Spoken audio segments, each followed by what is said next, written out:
Hey, mamas. Jessica Coulter here. I have a question. I want to know, does your teen use a planner? Does your teen actually fill out his agenda? Let me know with a yes or a no below. I'm asking this because, as the CEO and founder of Ace Cookie Tutoring, as a substitute teacher, I got to tell you, a lot of students don't do this, and they definitely don't look at their syllabus or their syllabi at the beginning of the school year. So before we get going about this, why planners matter, why your teens need to look at those deadlines, that first week of school, I want to encourage you to join me for a strategy call. If you're interested in learning how I can help your teen learn, how I can help your teen love school and studying and actually do homework and stay organized, there is a link in the description to book a strategy call. So let's talk about this. Let's talk about planners. If you said no, your teen doesn't use a planner or an agenda, my question then becomes, does your teen actually have one? Because a lot of schools provide them, but actually, I was just told by one of my students that because everything's online now, the schools aren't providing them. So I'm curious, does your teen actually have one? Because if he doesn't have one, how can he fill it out?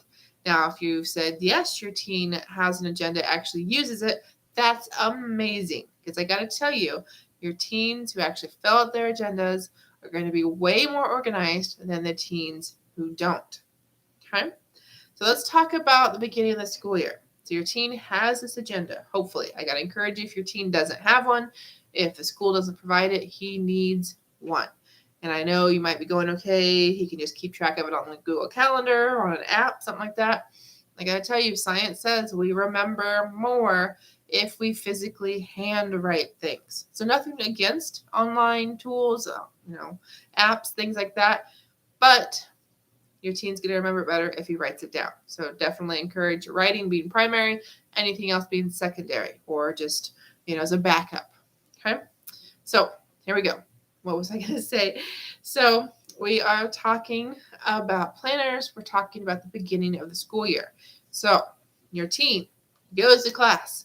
The very first week of school, I got to tell you, is either usually really boring, really easy, or really fun.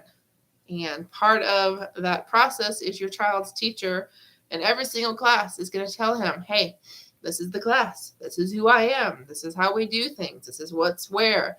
And even more importantly, your child's going to get a syllabus. It's going to say what the class is all about. What are the policies? What are the points? What are those upcoming projects, those upcoming tests, those big things that are going to happen in the class along with what your teen is going to learn. And sometimes teachers break it down even more than that. They will go, okay, chapter 1's from this day to this day. We have our unit test on the third Friday of every month. Or we know we'll be taking this project, we'll be presenting it on this day, and kids will get to work on it in class from this day to that day.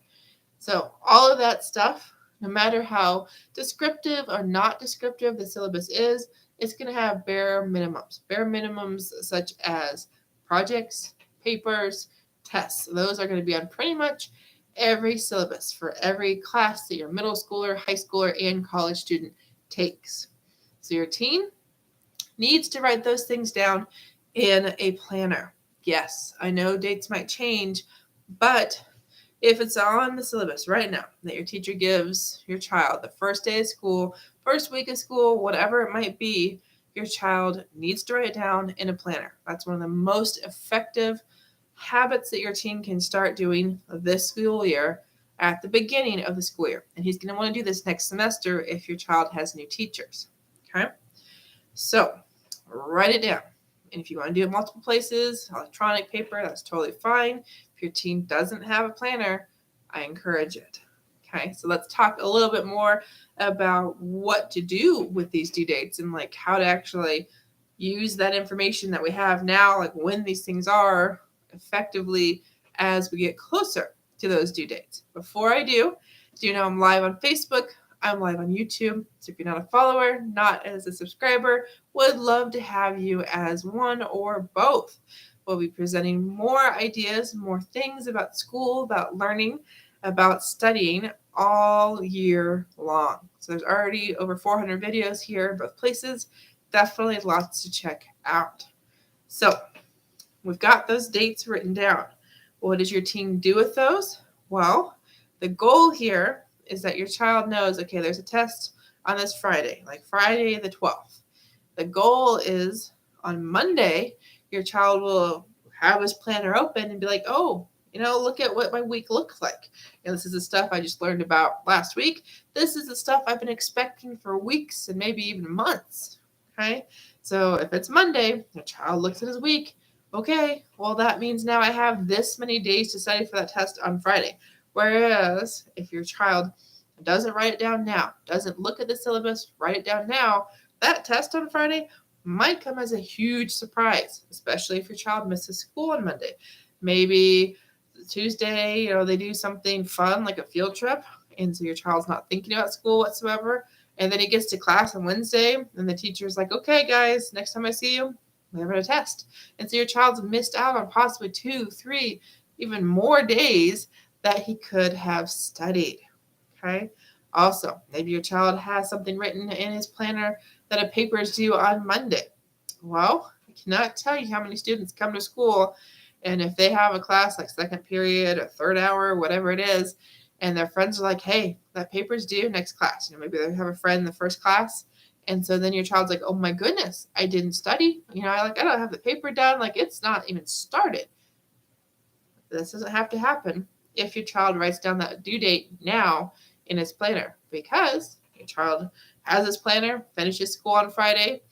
What I would like to have happen, what I encourage your teen to do, is to look up that next week before starting the weekend officially.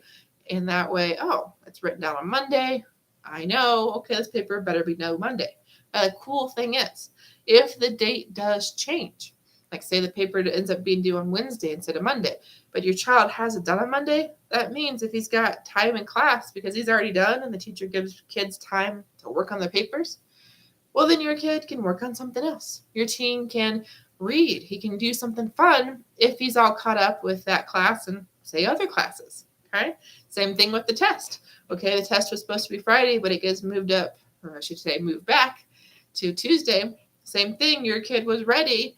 Well, then all weekend, instead of having to try to remember, he's just refreshing. He's just practicing more. And he's going to probably be able to help out his classmates and his friends if he wants to. So definitely lots of benefits to planners, lots of benefits to your teens staying focused and organized with planners and agendas. And it all starts that first week of school. So if your child has a syllabus in a class, and this could be a paper syllabus, this could be something on Google Classroom, on Schoology. So if your child says, oh, the teacher doesn't hand those out, do know that's not true. Every single class I have ever been a part of, every single class like I've been part of as a tutor, substitute teacher, whatever, there have been welcome posts at the beginning of that class. And at bare minimum, it has the teacher's name, email, and almost always some kind of what to expect, class rules, tests, big important things. So definitely your teen needs to actively look for those things, actively ask for those things at the beginning of the school year. So have an awesome night, good weekend. Remember, would love to talk to your teen for a strategy call. The link's in the bio, and I should say the description. And it's a free strategy call, 30 minutes. I am closing enrollment for my August session of Love to Learn. So if you're curious to learn more about my program, be sure to make an appointment this weekend for a strategy call. Otherwise, you'll have to wait to September for me to help your teen love learning, to help your teen know how to study, all by personalizing his learning based on his learning style. So have a good night. Talk to you soon.